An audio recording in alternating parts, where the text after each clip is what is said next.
साखरेच्या निर्यातीवर केंद्र सरकारनं अचानक घातलेल्या बंदीमुळे साखर उद्योगासमोर संकट उभारलंय. या बंदीचे पडसाद आता साखर उद्योगात उमटू लागलेत. याच पार्श्वभूमीवर राष्ट्रीय सहकारी साखर कारखाना महासंघाची शनिवारी पुण्यात बैठक पार पडली. साखर कारखाना महासंघाचे अध्यक्ष हर्षवर्धन पाटील यांनी साखरेवरील बंदी सरकारनं ताबडतोब मागे घ्यावी अशी मागणी केली आहे. पाहूया. आज आम्ही महाराष्ट्र, कर्नाटक, उत्तर प्रदेश, गुजरात अशा जवळजवळ 55 कारखान्यांच्या प्रतिनिधींना बोलवलं होतं आणि शुगर केन कंट्रोल ऑर्डर 1966 याची जी अमेंडमेंट आता करायचं चाललेलं आहे त्याच्याबद्दलच्या काही सूचना आणि काही प्रस्ताव देण्याच्या बाबतीत एकमत झालेलं आहे आणि ते आम्ही आता केंद्र सरकारला सादर करतोय. त्यामध्ये प्रामुख्यानं 25 किलोमीटर 2 कारखान्यांमधली अट ही कायम असावी. MSP म्हणजे साखर आणि इथेनॉलची FRP लिंकअप असावी. एक कॉन्स्टंट पॉलिसी एक्सपोर्ट इम्पोर्टच्या बाबतीतली असावी आणि शुगर इंडस्ट्री ही सोशल इकॉनॉमिकली डेव्हलपमेंट करणारी इंडस्ट्री असल्यामुळं त्या पद्धतीनं केंद्र आणि राज्य सरकारची मदत व्हावी अशा पद्धतीची चर्चा झाली. दुसरा एक मुद्दा महत्त्वाचा त्याच्यामध्ये आम्ही असा मांडला की आता नव्यानं जे काही साखरेचं एक्सपोर्टवर जी बॅन आणलेला आहे तो ताबडतोब सरकारने मागे घ्यावा आणि ज्यांचे करार झालेले आहेत, ज्यांचे साखर एक्सपोर्टसाठी व्यवहार पूर्ण झालेले आहेत, ज्यांच्या अमाऊंट्स जमा झालेले आहेत आणि ते बँकेच्या अकाउंट्समध्ये जमा झालेले आहेत, अशांना ताबडतोब त्या बॅनमधून बाजूला करावं. आता ज्यांनी साखर एक्सपोर्टचा काहीच केलं नसेल त्यांचं ठीक आहे, परंतु ॲक्च्युली ज्या पाईपलाईनमध्ये ज्या गोष्टी पुढे गेलेल्या आहेत त्या लिगली आणि टेक्निकली त्या थांबवणं अवघड आहे, नाही त्यातनं नवीन न्यायालयीन वाद निर्माण होतील. ही मागणी आम्ही केलेली आहे. तसं एक पत्र पण आम्ही दिलेलं आहे. अशा पद्धतीची चर्चा झाली. राज्य सरकारच्याकडून पण काय अपेक्षा आहेत ती पण चर्चा झाली.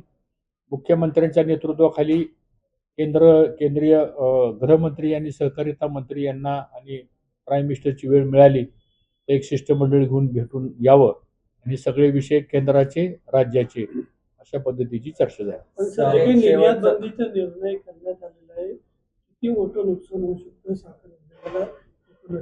नाही, हे फार मोठा ब्लो बसेल साखर इंडस्ट्रीला. कारण काय झाले, निर्यात बंदीचा निर्णय झाल्यामुळं जे इंटरनॅशनल आपले जे इम्पोर्टर्स आहेत आपली साखर घेतात ते आणि आपले इथले जे एक्सपोर्टर्स आहेत त्यांच्या क्रेडिबिलिटीचा प्रश्न निर्माण झाला आहे.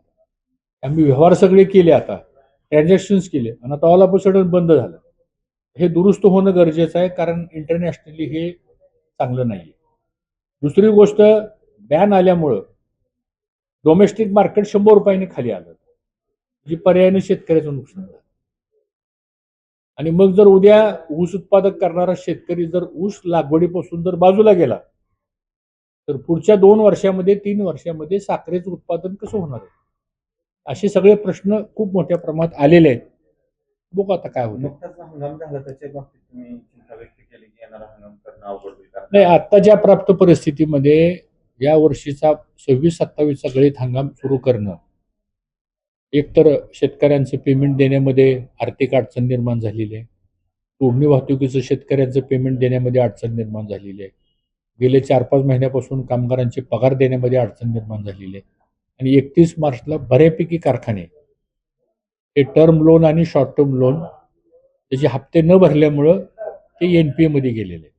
त्यामुळं साहजिकच आहे की नव्यानं भांडवल, वर्किंग कॅपिटल जर नाही मिळालं, कारण ऑफ सीझनमध्ये प्लॅन्ट अँड मशिनरीच्या दुरुस्ती आहेत, पुन्हा कामगारांचे पगार द्यायचे आहेत, पुन्हा HNT तोडणी वाहतुकीसाठी ॲडव्हान्सेस करार करावे लागतील, हार्वेस्टर्स आहेत, बैलगाड्या आहेत, ट्रॅक्टर आहेत, ट्रॅक्टर गाडी आहे, ह्या सगळ्यांना भांडवल कुठून द्यायचं आता?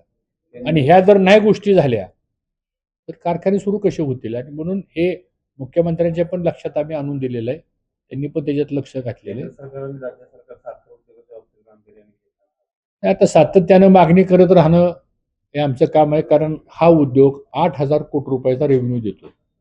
त्यामुळं हा काही साखर कारखाना चालवणाऱ्याचा उद्योग नाही आहे हा 5.5 कोटी ऊस पिकवणाऱ्या शेतकऱ्यांचा हा उद्योग आहे. 10 लाखापेक्षा अधिक कामगार त्यात काम करतात त्यांचा उद्योग आहे.